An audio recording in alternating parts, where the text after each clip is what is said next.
Les marchés avec CMC Markets, trading de CFD sur action, Forex et indices.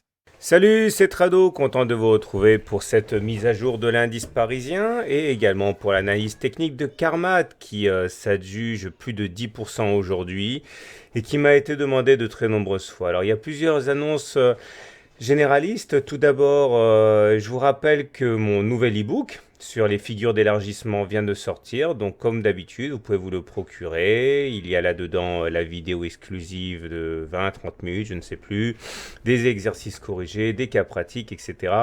Vous recevrez en même temps gratuitement le e-book avec 14 exercices sur tous les e-books que j'ai commis et pour faire le point sur vos connaissances. Donc n'hésitez pas. Et si vous voulez savoir un petit peu de quoi ça parle avant, n'oubliez pas également que mercredi qui vient à 9 heures, j'aurai le plaisir de vous retrouver pour le webinaire gratuit mensuel et le premier de 2015 où je vous expliquerai le temps du webinaire pendant une demi-heure à peu près, eh bien, les grandes lignes du bouquin, du e-book, et on aura comme ça l'occasion d'en parler un petit peu entre nous. Alors voilà, deuxième chose importante, c'est que je suis super content parce que je viens de franchir le seuil des 2000 abonnés sur mon compte Twitter.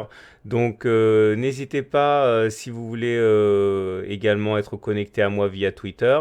Voilà, ben, vous savez comment faire, hein, vous allez sur Twitter et puis on pourra comme ça agrandir le réseau. Ensuite, et dernière chose, oui, alors là pour le coup c'est les fondamentaux. Aujourd'hui il ne s'est pas passé grand chose au niveau des fondamentaux parce que on attaque, bon, d'une part déjà les marchés US étaient fermés pour jour férié, mais au niveau des fondamentaux, ce qu'il faut retenir, c'est que tout le monde retient son souffle dans le cadre de la journée de dimanche, où on va avoir finalement l'épilogue des élections grecques, hein, avec la victoire ou pas du parti d'extrême gauche qui semble tant faire peur au marché financier.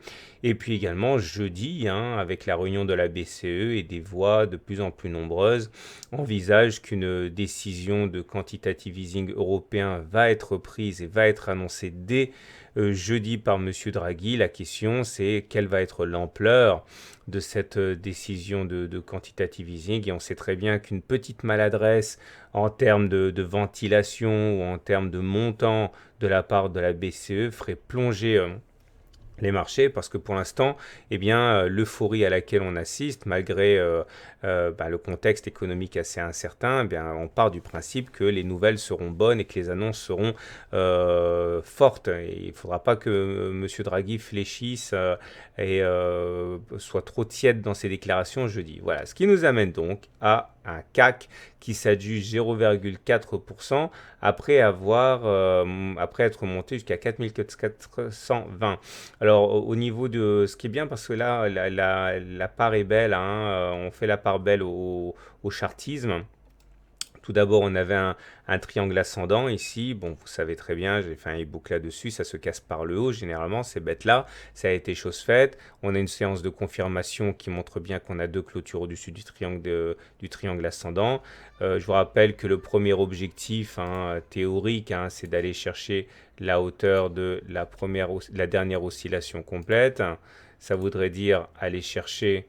non, je me suis trompé. C'est ici aller chercher le niveau des 4557, ça serait pas mal, mais c'est pas l'unique chose intéressante. Nous avons également, et d'ailleurs c'est l'objet, hein, de mon e-book et du webinaire de mercredi, on a une figure d'élargissement ici, descendante, et on sait que ça, par contre, ça se casse, non, ça se casse aussi par le haut. Et c'est bien parce que ça a été respecté. On est effectivement venu casser la figure aujourd'hui. Alors attention, il faut toujours une figure confirmée par une deuxième bougie. Là, on a une bougie de cassure. Il faut absolument que demain, on ne réintègre pas la figure. Sinon, ça l'invaliderait. Alors également au chapitre des éléments très positifs, le système Ishimoku a basculé positif. Bah ouais, parce que regardez, on est au-dessus du nuage depuis deux bougies. 1, 2, et on a le feu vert de la Chinku ici, ou la Kingspan, ou Chico, comme vous voulez, qui est au-dessus des prix. Bon, c'est vraiment un scénario limite parce qu'on est, on est au-dessus des prix, mais bon, clairement, si on est objectif dans les observations, on est en tendance haussière avec deuxième bougie au-dessus du nuage et Chikou au-dessus des prix. Donc à mon avis, on est bon là. Hein. Donc ça veut dire qu'il y a de fortes chances pour qu'on initie une nouvelle tendance haussière. Ça ne veut pas dire qu'on n'aura pas une correction par exemple demain, mais bon, ce sont des indicateurs de tendance, c'est-à-dire que le terreau sera positif. Au-delà, on voit que la Bollinger supérieure ici a été perforée. Mais on le sait, hein, j'ai souvent fait des des tutos là-dessus. Généralement, ça joue un rôle de résistance, hein, la Bollinger supérieure. Donc on l'a perforé, mais on est revenu à l'intérieur. C'est assez classique. Et maintenant, petit tour du côté des indicateurs techniques, mais pas avant d'avoir parlé de l'utilisation du stochastique, parce que c'est ça qui va nous intéresser aujourd'hui. Donc, vous avez le stochastique et vous avez le signal, ça se calcule tout seul. Et il faut savoir que lorsque l'on passe au-dessus de 80, on est en zone de surachat. Et quand on est en zone de surachat, ça ne veut pas dire qu'il faut spéculer à la baisse, ça veut surtout dire que si vous commencez à vendre à découvert alors qu'on est au-dessus de 80, vous avez toutes les chances de prendre des portes de saloon dans la tête. Donc normalement, il ne faut pas shorter hein, quand on est au-dessus de 80. Par contre, on aura tout loisir de shorter lorsqu'on sortira de la zone de surachat tout en croisant le signal. Alors voilà un exemple hein, qu'on peut avoir. Regardez ici, lorsque on est passé dans la... attendez, non, je me suis trompé de slide. Voilà, lorsqu'on est passé en zone de surachat ici, eh bien on a eu une hausse derrière. Ok, donc il fallait plus shorter à partir du moment où on était en zone de surachat, hein, puisque derrière vous aviez toutes les chances de perdre des sous. Alors je reviens à mon graphe là. Comme vous pouvez le voir ici, la grande nouvelle du jour, c'est que le stochastique est rentré en zone de surachat, il est au-dessus de 80. Donc ça veut dire que bon, on n'est jamais à l'abri d'une correction naturellement, mais si vous décidez de vendre à découvert maintenant, vous prenez quand même des risques inconsidérés. Le Trix confirme son passage au-dessus de son signal ici. Regardez, la dernière fois c'était là. Ok, donc on a une belle hausse, et puis bon, à part le faux signal qu'il y a eu là, qui était assez rare, bon, c'est pas mal du tout. Faites pas attention au volume, c'est parce que les marchés US étaient fermés aujourd'hui. Donc voilà, donc c'est pas mal du tout. Il me reste plus qu'à vous souhaiter une bonne soirée de bon trade, mais pas avant de voir avec vous l'analyse technique de Karmat, hein, qui m'a été demandée de très nombreuses fois. Et n'oubliez pas de vous inscrire au webinaire gratuit de mercredi. Le lien est sur le blog. A tout de suite pour l'analyse technique de Karmat.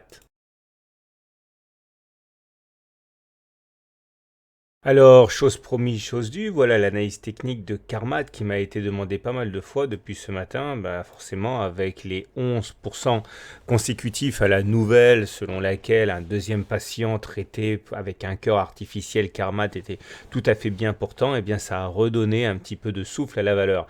Alors je préfère dire tout de suite que je fais l'analyse technique parce qu'elle m'a été demandée, mais il est évident que sur des dossiers aussi spécifiques, les news, les nouvelles, hein, les fondamentaux ont beaucoup plus de valeur que l'analyse technique qui n'est qu'un outil de simple timing ici. Donc il faudra vraiment d'abord et avant toute chose analyser les fondamentaux de la valeur avant de prendre quelques décisions que ce soit sur le plan de l'analyse technique. Alors on va commencer par mener une analyse de dos. Comme on peut le voir ici, la tendance est baissière pour l'instant. Effectivement, regardez, tout consiste à prendre les pics et les creux et à regarder leur évolution. Lorsque vous voyez que les pics sont ascendants, comme en vert ici, et que les creux sont ascendants, on est en tendance haussière. Par contre, à partir de décembre 2013, on a vu se succéder des pics descendants et des creux descendants, ce qui signifie qu'on est en tendance baissière. Et la seule façon d'invalider cette tendance baissière au regard de la théorie de dos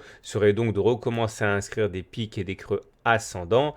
Actuellement, on est là, au plus haut, on est allé chercher les 82 € ce matin. Ça voudrait dire qu'il faudrait déjà commencer par dépasser le précédent plus haut à 96 € et ensuite ne pas descendre plus bas que cet ancien plus bas à 61 €, auquel cas, vous l'aurez compris, on inscrirait des plus hauts ascendants et des plus bas ascendants également, comme à la belle époque des années 2012 et début 2013. Et là, effectivement, ça pourrait être une nouvelle jambe de hausse de moyen terme. Donc, surveillez bien le niveau des 96 €. Il faut absolument passer au-dessus.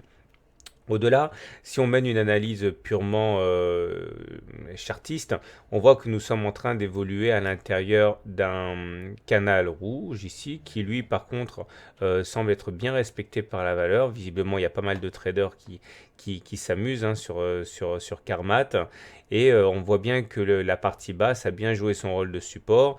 Et si on devait effectivement envisager une nouvelle rotation haussière pour aller chercher le haut du canal, c'est bien vers les 116 euros, 115 euros qu'il faudrait attendre la valeur.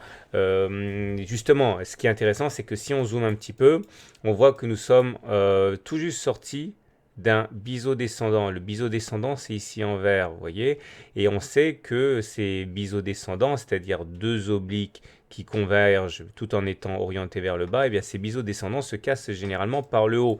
Et ça a été chose faite justement avec la séance d'aujourd'hui. Et les objectifs eh bien, sont graduels. Les objectifs de base, c'est d'aller chercher déjà chacun des points d'accroche du biseau. Donc le premier, on retrouve hein, les 96 euros ici, avec à terme, si vraiment le mouvement devait prendre de l'ampleur, aller chercher le point le plus haut du biseau vers 147 euros. Mais il vaut mieux prendre les choses les unes après les autres. En tout cas, le premier objectif, a priori, est d'aller chercher les 96 euros. Alors, élément assez intéressant, c'est qu'on a ouvert aujourd'hui un gap. Regardez, gap, ça veut dire qu'il n'y a pas de cotation entre le plus haut de cette bougie et le plus bas de cette bougie. Ça s'appelle un gap. En l'occurrence, ici, un gap de rupture parce que, eh bien, il indique un changement de tendance par rapport à la tendance précédente. Il faut savoir que la condition pour qu'il s'agisse d'un gap de rupture, c'est que le gap ne soit pas comblé trop vite. La dernière fois qu'on a eu un gap qui a un signe de force, c'était là.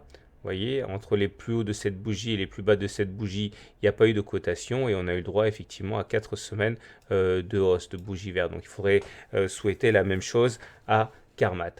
Pour terminer, j'aimerais parler un petit peu des volumes parce qu'ils sont intéressants à suivre. Pourquoi? Parce que regardez, systématiquement, on voit que lorsque l'on fait des pics, comme ici et comme ici, les volumes augmentent. Par contre, lorsqu'on fait des creux, comme là ou là, les volumes sont faibles. C'est intéressant parce que ça veut dire qu'il y a beaucoup plus de conviction dans les mouvements de panique haussière, j'ai envie de dire, que dans les mouvements de panique baissière. C'est-à-dire qu'il y a plus de conviction à l'achat qu'à la vente parce qu'il y a plus de volume à l'achat qu'à la vente. Donc ça aussi, c'est pas mal du tout. Et toute dernière chose, j'aimerais vous présenter Ichimoku pour ceux qui ne le connaissent pas. Ichimoku, ça a l'avantage de la simplicité. L'idée, c'est que, regardez ça, la zone verte que vous voyez, c'est le nuage. Quand on est en dessous, on est en tendance baissière. Quand on est à l'intérieur, on est sans tendance. Et quand on est au-dessus, on est en tendance haussière. Donc l'idée ici, ce serait de réussir à passer dans un premier temps à l'intérieur du nuage pour inverser pas pour inverser la tendance puisqu'elle resterait simplement neutre, la tendance, mais au moins pour casser la tendance baissière, ça serait intéressant. Donc il faudrait vraiment, au regard du système Ichimoku, clôturer à l'intérieur des entre 82 euros et 107 euros dans un premier temps pour mettre fin à la tendance baissière. Et bien sûr, à terme, ce qui serait vraiment bien, c'est de passer au-dessus du nuage, au-dessus des 108 euros, ce qui initierait une tendance haussière. Mais bien sûr, vous l'avez compris, on n'y est pas pour l'instant. Alors, toute dernière chose, puisqu'on parle d'Ichimoku, regardez cette courbe-là que vous voyez, ça s'appelle la Kijun. Et on voit que la Kijun, eh bien, depuis des années, hein, on n'arrive pas à clôturer au-dessus plus de 2 séances de suite. C'est-à-dire que lorsqu'elle est sollicitée, comme c'est le cas ici, bon voilà, ici là on est passé en dessous de la Kijun, elle est là, la courbe verte, et depuis, eh bien on n'arrive pas à se hisser au-dessus, à clôturer au-dessus, 2 séances de suite. Tentative ici, avortée, tentative ici, badaboum, avortée, tentative ici avortée. Là, on a fait une séance au-dessus de la Kijun, mais la deuxième nous a remis en dessous. Et là, cette semaine, on voit bien que nous sommes venus titiller la Kijun. Donc déjà, si on arrive à clôturer au-dessus des 78 euros, 2 séances de suite, 2 semaines de suite, puisque ici en unité de temps hebdomadaire, chaque bougie une semaine de cotation, ça serait déjà vraiment pas mal du tout.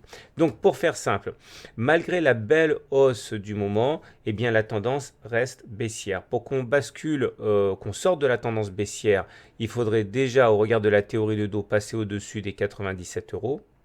Et au regard de la théorie d'Ichimoku, clôturer à l'intérieur du nuage à 82 euros. Pour l'instant, on est bien parti pour avoir une impulsion haussière grâce à la cassure du biseau descendant et au gap. Mais voilà, il y a l'élan et puis il y a les résistances. C'est les niveaux que que je vous ai mentionnés sont autant de résistance, il faut les passer.